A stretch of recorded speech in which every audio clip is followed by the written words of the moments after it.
प्यारे बच्चों, ये वीडियो कक्षा 10 के लिए है। कक्षा 10 का पहला चैप्टर वास्तविक संख्या में हम लोगों ने काफ़ी कुछ पढ़ लिया है। पिछले लेक्चर में हम लोगों ने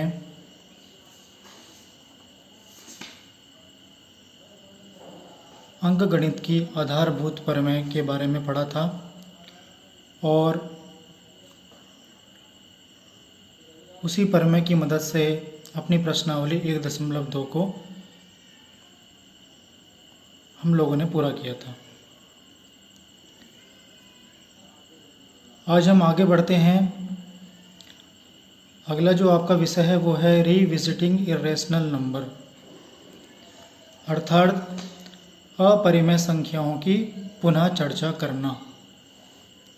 क्योंकि अपरिमेय संख्याओं के बारे में आप लोगों ने कक्षा 9 में भली भांति अच्छी प्रकार से पढ़ रखा है। कक्षा 9 तक आपको अपरिमेय संख्याओं के बारे में बता दिया जाता है कि वे संख्याएं जिनको हम p/q के रूप में नहीं लिख सकते हैं, जहां p और q पूर्णांक संख्याएं होती हैं और q ≠ 0। तो इस प्रकार की संख्या को हम अपरिमेय संख्या कहते हैं। उदाहरण वर्गमूल 2, वर्गमूल 3, वर्गमूल 7, वर्गमूल 5, पाई इत्यादि। अर्थात अगर हम देखें कि वर्गमूल के अंतर या जितनी भी अभाज्य संख्याएं हैं उनका स्क्वायर रूट वर्गमूल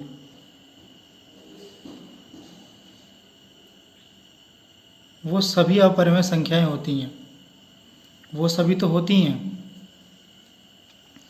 जितनी भी अभाज्य संख्याएं हैं उनका जो वर्गमूल है वो सभी अपरिमेय संख्याएं होती हैं। लेकिन कभी कभी भाज्य संख्याएं जैसे कि 4 हो गई, इसका मान 2 है, तो ये हमारी क्या है, ये तो परिमेय संख्या होगी क्योंकि वर्गमूल 4 का मान 2 होता है। लेकिन यहाँ मैं आपको ये समझाना चाह रहा हूँ कि यदि वर्गमूल के अंदर कोई अभाज्य संख्या आ जाए तो वह अपरिमेय संख्या ही होगी, क्योंकि उसका मान तो हमको पता नहीं है, उसको हम p/q के रूप में नहीं लिख सकते हैं। तो ये सभी हो गई हमारी अपरिमेय संख्याएं।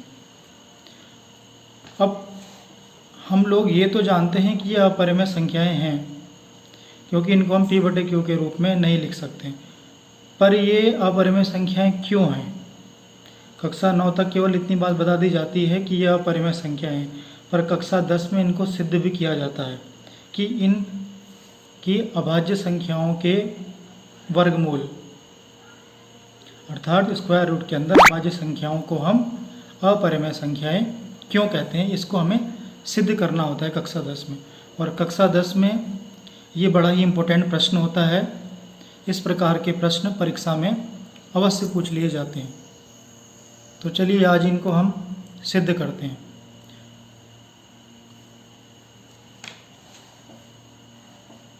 इनको सिद्ध करने से पहले आपको एक प्रमेय जानना बहुत ज़रूरी है, क्योंकि इस प्रमेय का प्रयोग करके ही हम अपरिमेय संख्याओं को सिद्ध करेंगे। ये आपकी पुस्तक में प्रमेय 1.3 है। इसके कथन को हम समझते हैं कि इसमें हमको क्या कहा गया है। मान लीजिए p एक अभाज्य संख्या है।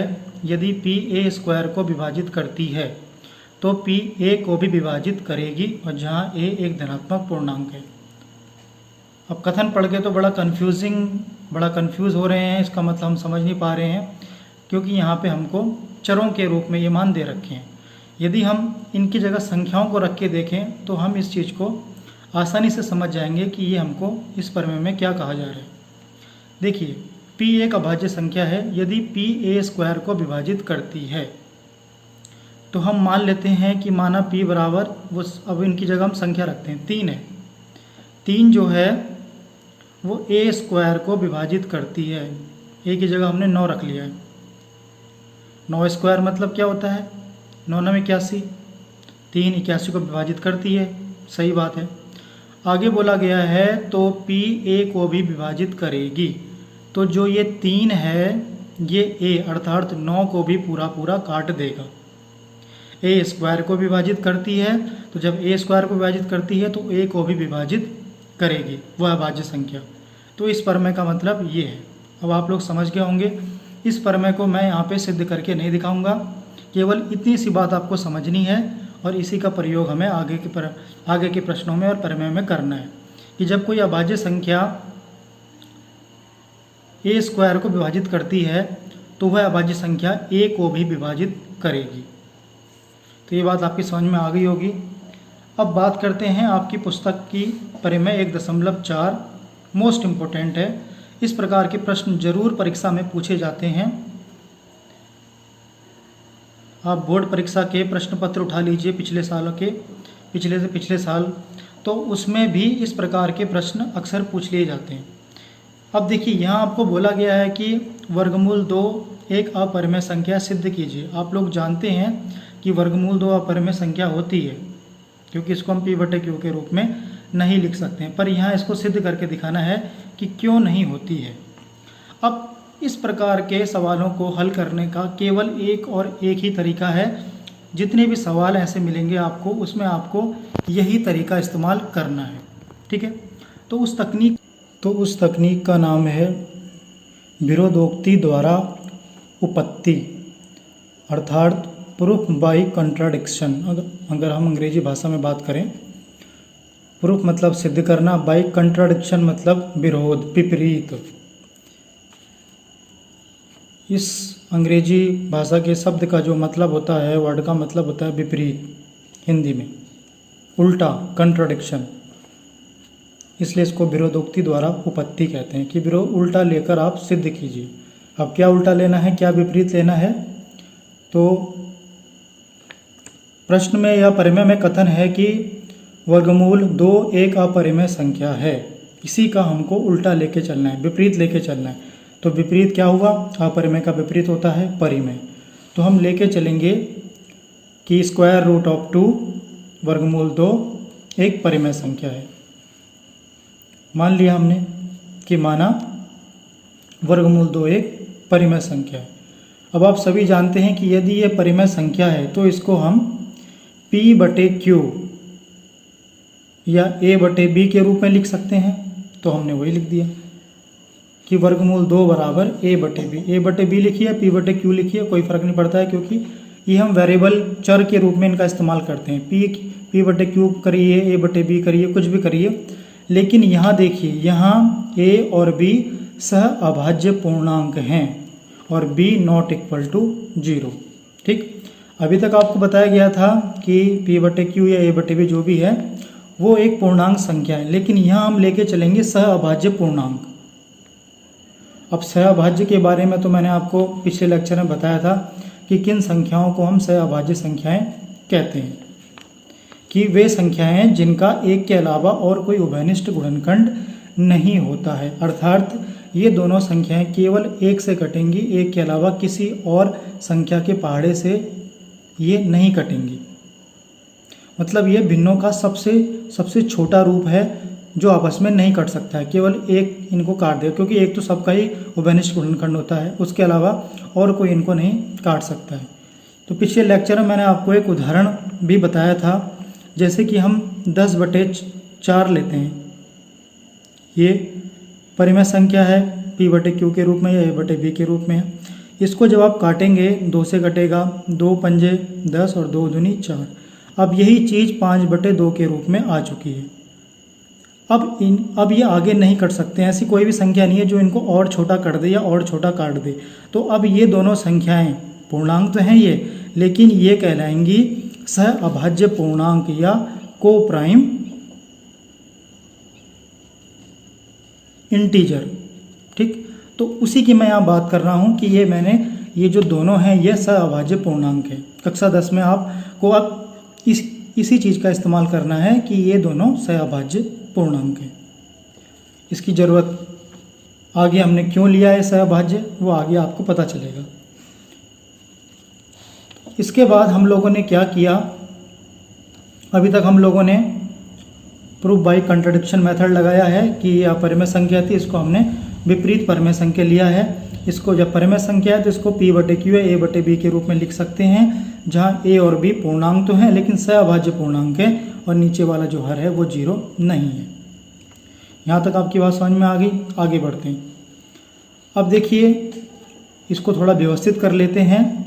A बराबर आपने लिख दिया है वर्गमूल 2 गुणा B, क्रॉस मल्टीप्लाई कर दिए, त्रिशी गुणा कर दी है, तो A बराबर √2 इंटू B। आगे दोनों पक्षों का वर्ग करने पर, तो दोनों पक्षों का वर्ग किया तो वर्ग करने पर क्या होगा, ये A² बन जाएगा, इसका वर्गमूल हट जाएगा, 2 रह जाएगा और ये B² बन जाएगा। तो ये आएगा दोनों पक्षों का वर्ग करके A² बराबर 2 गुणा B²। ठीक है, ये समीकरण नंबर 1 बन गई। अब इस समीकरण नंबर 1 से हम क्या कह सकते हैं, देखिए यहाँ से हम कह सकते हैं कि A² 2 से विभाजित होता है। अब ये चीज़ कहाँ से आ गई, तो ये चीज़ तो आप समझ ही सकते हैं कि जब A² बराबर 2 गुणा B², इसका मतलब यही तो है कि 2 गुणा B², तो ये A² बच्चों 2 से भी विभाजित होगा और B² से विभाजित होगा। उदाहरण के जरिए समझेंगे, जैसे कि मान लीजिए 10 है, तो 10 को आपने लिख दिया 2 गुणा 5, तो ये 2 से ही पूरा कटेगा और 5 से ही पूरा कटेगा। जैसे कि 20 है, इसको आपने क्या लिख दिया है 2 गुणा 10, तो ये 2 से पूरा कटेगा और 10 से भी पूरा कटेगा। तो वही चीज़ मैंने लिखी है यहाँ पे कि A² 2 से विभाजित होता है। ठीक, 2 से विभाजित मतलब 2 इसका एक गुणनखंड होगा। जब A² 2 से विभाजित होता है तो परिमेय 1.3 से जो हमने ऊपर डिस्कस की थी, ये वाली परिमेय, कि जब एक अभाज्य संख्या स्क्वायर को काटती है तो वह संख्या बिना स्क्वायर वाले को भी काटेगी। तो वही चीज़ हमने यहाँ पे लगाई है कि A² 2 से विभाजित होता है तो A भी 2 से विभाजित होगा। तो यहाँ पे वो परिमेय हमारे काम आ गई। इसको समीकरण नंबर 2 बना लिया हम लोगों ने। ठीक, आगे बढ़ते हैं। अब देखिए इसका क्या मतलब है कि A भी 2 से विभाजित होगा। जब 2 से विभाजित होगा तो हमने इसमें ऐसे लिख दिया A बराबर 2 गुणा K। अब ये K कहाँ से आया, अब देखिए कोई संख्या 2 से जैसे मान लीजिए 4 2 से विभाजित होती है, 2 काटता है, तो 2 के साथ गुणा में कुछ ना कुछ तो होगा, तभी तो ये कटेगा, कुछ ना कुछ तो गुणा में होगा। ठीक, कुछ भी ले लीजिए आप, जैसे कि 5 ले लीजिए। अब 5 से कटेगा, लेकिन इसके साथ गुणा में तो कुछ ना कुछ होगा जिसे गुणा करके वो संख्या हमको मिल जाए। तो हमने यहाँ भी वही किया है कि ठीक है, A को 2 पूरा काटता है, पर गुणा में कुछ ना कुछ तो होगा उसका, जिसकी गुणा करके हमको वो संख्या मिल जाए। तो यहाँ भी हमने वही किया है, जहाँ K कोई पूर्णांक है, कोई भी पूर्णांक हो सकता है वो। इसके बाद क्या किया हमने, A का मान समीकरण नंबर 1 में रखने पर, अब ये A बराबर जो 2 के हमको मिला है, इसको समीकरण नंबर 1 में हमने रख दिया। तो समीकरण नंबर 1 में जब हम रखेंगे तो देखिए क्या हुआ है, यहाँ पे रखा 2K का वर्ग बराबर 2 गुणा B का वर्ग। इसका वर्ग करेंगे तो मिलेगा हमको 4K का वर्ग और इधर 2B²। ठीक है, अब 2 से 2 को इधर ले जाएंगे बराबर के इस तरफ, या इसको हम ऐसे भी लिख सकते हैं B² बराबर 4/2 K²। 2 यहाँ चला गया 4 के नीचे, 2 से 4 को काटेंगे, हमको क्या मिल गया B² बराबर 2 K²। अब ये चीज़ को आप समझिए कि B² बराबर 2 K²। इसका क्या मतलब है कि B² जो है वो 2 से विभाजित होता है, क्योंकि 2 गुणा के रूप में है यहाँ पे, 2 गुणा K²। इसका मतलब B² 2 से भी कटता है और K² कुछ भी हो उससे भी कटता है, जैसे हमने अभी यहाँ करके बताया था कि 2 से भी कटेगा और 5 से भी कटेगा। तो यहाँ भी हमने ये बात कह दी कि B² 2 से विभाजित होता है। तो हमने वही बात लिखी है, B² 2 से विभाजित होता है। जब B² 2 से विभाजित होता है तो इसका मतलब क्या है कि B भी 2 से विभाजित होगा। ये समीकरण नंबर 3 बन गई। अब समीकरण नंबर 2 और समीकरण नंबर 3 से, समीकरण नंबर 2 क्या है बच्चों कि A 2 से विभाजित होता है। और यहाँ हम क्या लिया है कि b भी 2 से विभाजित होगा, वही परमेय से परमेय 1.3 से। तो समीकरण नंबर 2 और 3 से हम क्या कह सकते हैं कि a और b दोनों 2 से विभाजित होते हैं। इस चीज़ को ध्यान से समझिए कि हम यहाँ तक ले आए हैं अपने प्रश्न को, इसके हल को, कि a और b दोनों 2 से विभाजित होते हैं। लेकिन ये बात क्या सही हो सकती है? ध्यान कीजिए, सबसे पहले हमने a और b को सहअभाज्य पूर्णांक माना था, और सहअभाज्य संख्याएं वे होती हैं जिनका एक के अलावा और कोई उभयनिष्ठ गुणनखंड नहीं होता है, अर्थात वो एक के अलावा और किसी दूसरी संख्या से नहीं घट सकती है। लेकिन यहाँ तो हम ये लिया है कि a और b दोनों 2 से विभाजित होती हैं। तो इसका मतलब क्या है कि परंतु इससे इस तथ्य का विरोधाभास प्राप्त होता है कि a और b सहअभाज्य पूर्णांक हैं।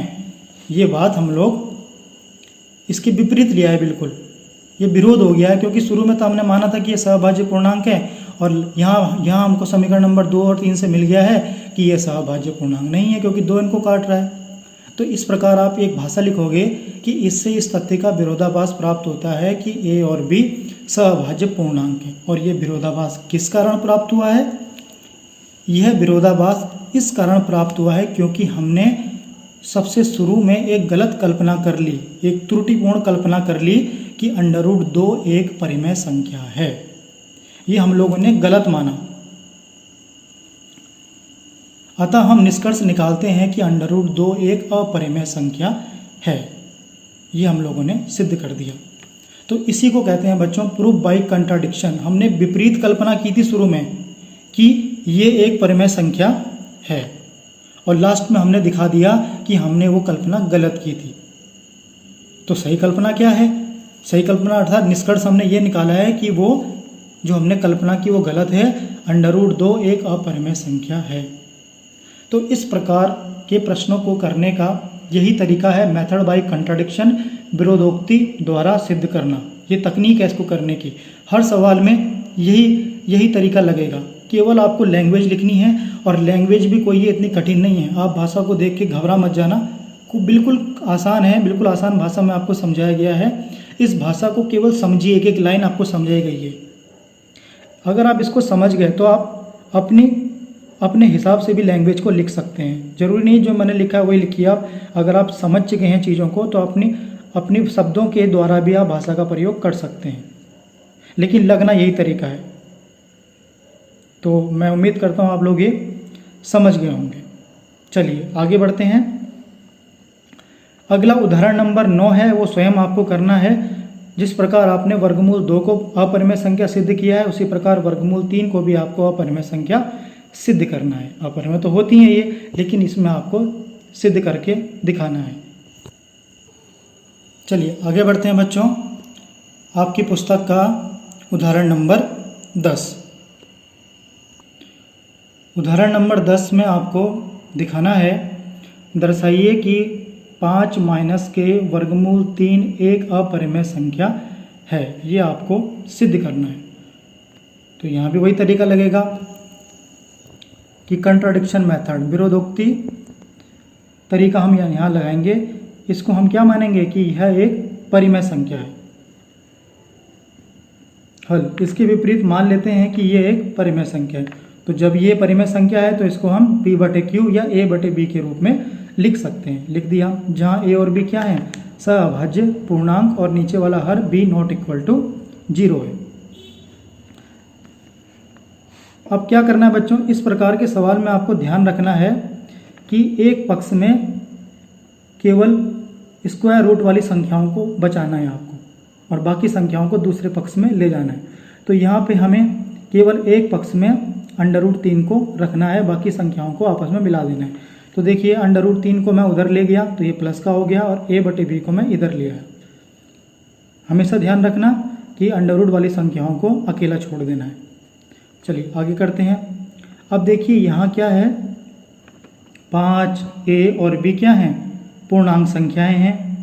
पूर्णांक संख्याएं हैं तो देखिए यहाँ एक लैंग्वेज लिखी जाएगी, चूँकि 5 A और B पूर्णांक संख्या हैं, इसलिए 5 - A/B 5 में से आप कुछ भी घटाएंगे तो आपको जो भी संख्या मिलेगी भिन्नों के रूप में ही मिलेगी, सिंपल सी बात है।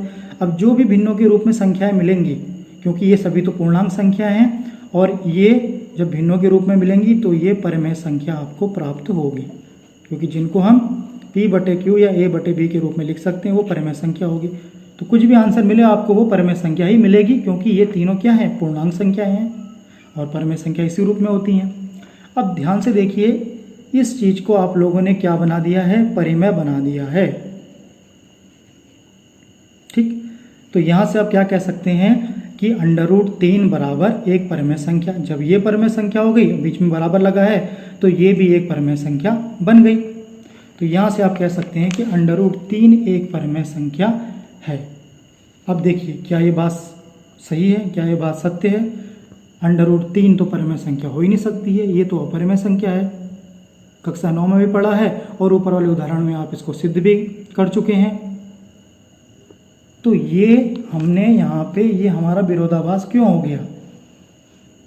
इससे इस तथ्य का विरोधाभास प्राप्त होता है कि √3, अब यहाँ आप एक लैंग्वेज लिखेंगे, क्या लिखेंगे यहाँ, क्योंकि ये तो अपरिमेय संख्या है और इसका कारण आप यहाँ से फिर ये लैंग्वेज लिखी जाएगी। ये विरोधाभास इस कारण प्राप्त हुआ है क्योंकि हमने एक गलत कल्पना कर ली। और क्या गलत कल्पना कर ली है कि ये 5 माइनस के √3 एक परिमेय संख्या है। ये परिमेय संख्या नहीं है, यही हमने गलत कल्पना की। तो इसको आप ये लिखोगे, इस तथ्य का विरोधाभास इसलिए प्राप्त हुआ है क्योंकि हमने एक गलत कल्पना कर ली थी कि ये एक परिमेय संख्या है। अतः हम निष्कर्ष निकाल सकते हैं, बिल्कुल वही लैंग्वेज लिखी जाएगी जो ऊपर वाले प्रश्न में लिखी है, कि यह एक अपरिमेय संख्या है। इसके अलावा आप ये भी देख सकते हैं कि कक्षा 9 में आपको बताया गया था कि परिमेय संख्याओं में से अपरिमेय संख्याओं को चाहे घटाइए चाहे जोड़िए, उत्तर आपको हमेशा अपरिमेय संख्या ही मिलता है। ठीक है, 5 परिमेय संख्या, इसको 5/1 लिख सकते हैं आप लोग। इसमें से अपरिमेय संख्या √3 है, घटाओगे तो उत्तर हमेशा आपको अपरिमेय संख्या ही मिलेगा। कक्षा 9 में आपको बताया गया था कि परिमेय और अपरिमेय संख्याओं को आपस में जोड़िए या घटाइए तो उत्तर आपको अपरिमेय संख्या ही मिलता है। और चाहे परिमेय संख्या और अपरिमेय संख्याओं को गुणा कीजिए चाहे भाग कीजिए शून्य के अतिरिक्त, फिर भी आपको उत्तर क्या मिलता है, अपरिमेय संख्या ही मिलता है। तो इस हिसाब से भी हम कह सकते हैं कि इसका जो उत्तर है वो अपरिमेय संख्या ही आएगा। लेकिन कक्षा 10 में इसको आप इस तरीके से करोगे, भाषाओं का प्रयोग करके आप इसका उत्तर निकालोगे। ऐसी भाषा लिखनी है आपको, कुछ आसान नहीं, कुछ कठिन नहीं है, बड़ा आसान है। केवल आपको समझना है कि ये सब चीज़ें कहाँ से आ रही हैं। अगर आपका कंसेप्ट क्लियर है, बेस क्लियर है, तो आप इन सवालों में मात नहीं खाओगे। और ये निश्चित है बच्चों की इस प्रकार का प्रश्न बोर्ड परीक्षाओं में अवश्य आता है 3 नंबर का, तो इस पर आपको विशेष ध्यान देना है। तो आज के लिए बच्चों इतना ही। इस लेक्चर से आप प्रश्नावली 1.3 को करने में सक्षम होंगे। प्रश्नावली 1.3 के आपको 3 प्रश्न दे रखे हैं, वो करने हैं। इसी प्रकार के हैं जैसे हम लोगों ने अभी अभी ये पूरा किया है, इसी प्रकार के यही तरीका लगेगा उसमें, और इसी तरीके से आप उनको कर लेंगे। तो प्रश्नावली 1.3 आपके लिए गृह कार्य है और साथ ही साथ इसके उदाहरण भी आपको करने हैं। जितना अभ्यास करेंगे, जितनी बार अपने हाथों से लिखने का प्रयास करेंगे, तो आप इन प्रश्नों को आसानी से कर लेंगे। कोई कठिन नहीं है, ये बड़े आसान प्रश्न हैं, बस आपका कंसेप्ट क्लियर होना चाहिए। अगर बात समझ में नहीं आई होगी तो पुनः आपको समझा दी जाएगी, पर इनको अपने हाथ से करने का प्रयास कीजिए। तो आज के लिए बच्चों इतना ही। Thank you very much.